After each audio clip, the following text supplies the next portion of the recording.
Mabuhay! Sila on tanghali na ayaw pang lumabas ng lungga. Piling anak mayaman. Nag-i-stretching pa, akala mo naman talaga napagoda. Are talaga yung tunay na princess. Literal na kain tulog lang ginagawa sa aming balay. Kapag tinawag mo pa, tititigan ka lang.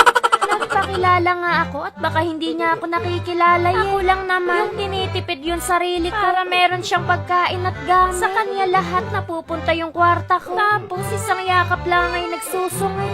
Pero pinilit ko, mapilit tayo eh. Lumabas na ako para kumain. Pagbukas ng kaldero, pagkarami ng kanin, kahit isang barangay mabubusog dito.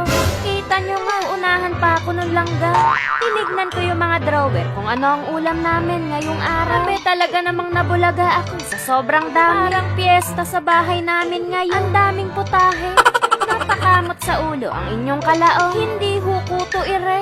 Iniisip ko na kung tunay akong parte ng pamilya. Baka nga totoo yung sinasabi ng kalaro ko noon. Napulot lang daw ako sa tain ng kalabaw.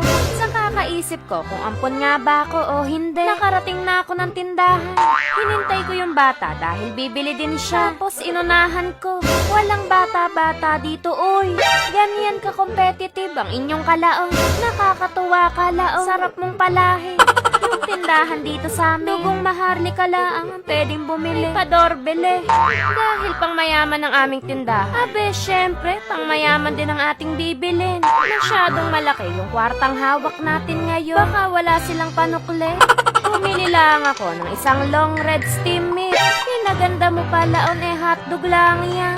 Bumalik na ako sa aming balay. Akala mo mansyon sa sobrang dami ng pagkain. Kinuha ko na yung mga kakailanganin natin. Ipapakita natin kung sino tayo. Ang sabi sa balita, 43 degrees daw ang temperatura ng ating bayan. Akalain nyo yun, pasok tayo.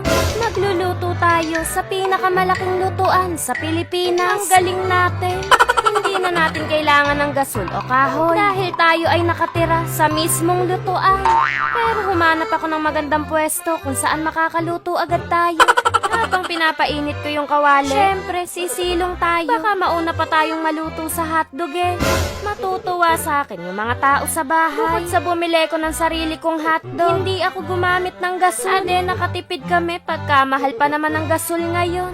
Sila on, sinusumpong na naman. Kaya ka laging gutom eh. Kalikot mo sa aparato. Lumubay na ako dahil lalong nagwawala yung mga alaga kong dinosaur sa tiyan. Pinantayan ko na lang yung kawali natin hanggang sa umina. Nakalipas ang 20 minuto, naiinip na ang inyong kalaong. Hindi na nakatiis, pinuntahan na. Abe, ang usapan kasi magluluto tayo ng tanghalian. Baka abutan tayo ng hapunan dito.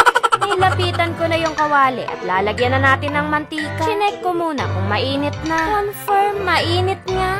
Sinong matino ang mag-iisip hawakan yung kawali? Ay, binabad mo ng 20 minutos sa ilalim ng araw. Nakakapuyat mo yan, laong. Naghintay ulit ako ng another 20 minutes. Pagkatapos nun, nagpunta na ako sa lutuan. Hindi ko akalain na aabutin pala ako ng isang oras sa pagluluto ng hotdog. Ginusto mo yan, diba? Bida-bida kaye.